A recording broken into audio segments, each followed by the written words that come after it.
اهلا بكم متابعينا الكرام والاعزاء. لو انتم محبوا متابعه اخبار النجوم يا ريت ما تنسوش تدعمونا باللايك والاشتراك وتفعيل الجرس واختيار الكل يصلكم كل جديد، وشاركونا برايكم واقتراحاتكم في خانه التعليقات. ليست المره الاولى التي تتعرض فيها احدى النجمات الحسنوات للتنمر عبر مواقع التواصل الاجتماعي، وكانت الضحيه هذه المره هي النجمه هيفاء وهبي، وسبق التنمر على اكثر من نجمه بسبب تغير ملامحها قبل الشهرة عن بعدها، وأيضا على شكل قوامها وزادت وزنها. انتشرت هذه الصور لهيفاء وهبي بعد نجاح حفلها الأول في المملكة العربية السعودية، وبدأت موجة من السخرية والتنمر على هيفاء وهبي مع ادعاءات أنها كبرت في السن وملامحها تغيرت.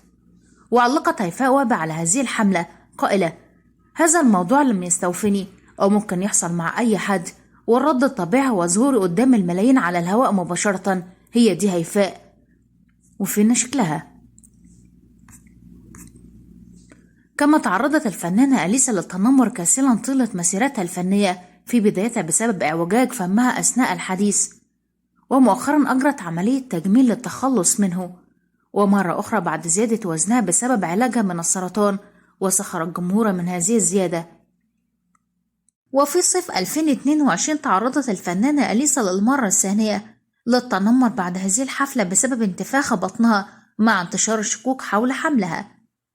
أما بالنسبة للفنانة ميرفت أمين في أحدث ظهور لها، وبسبب هذه الصورة تعرضت للتنمر، وسخر الجمهور من ظهور علامات السن وظهور علامات الشيخوخة على النجمة الشهيرة ميرفت أمين، وردت هي بدورها أنها بالتأكيد عند ذهابها للعزاء لن تضع مستحضرات التجميل، وميرفت أمين هي أيقونة للجمال في شبابها.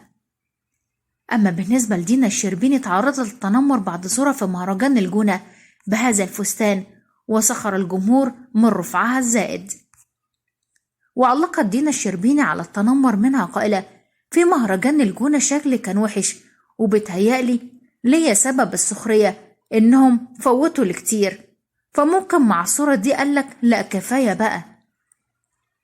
وتابعت دينا الشربيني: وفي فكرة إن شكلي وحش دي برضو مش بشوف أنصح برضو إنه حد يتكلم عنه، يعني ممكن تنتقد أي حاجة تانية أنت عايزها.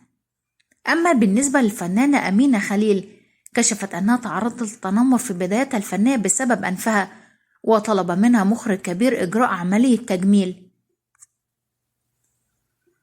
وأمينة خليل تعرضت للتنمر مرة أخرى بعد ارتداء فستان أظهر انتفاخ بطنها، وردت أمينة خليل على المتنمرة الكاتبة إنها فتاة طبيعية لا تحرم نفسها من تناول الطعام لكي تنال الإعجاب بمقاييس جمالية لا تتبعها.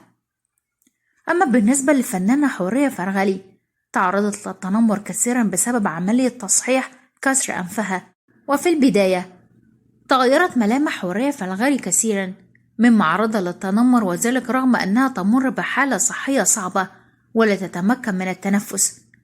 وحورية فرغلي بعد هذا اللقاء تنمر عليها الكثيرون وشبهوا أنفها بمايكل جاكسون. أما الفنانة أروى جودة أيضا تعرضت للتنمر، كانت هذه الصورة هي السبب في التنمر من أروى، والسبب هو ظهورها بالسيلوليت. وأكدت أروى جودة أنها ليست مهتمة بكل هذه الانتقادات، وأن السيلوليت أمر طبيعي لكل امرأة.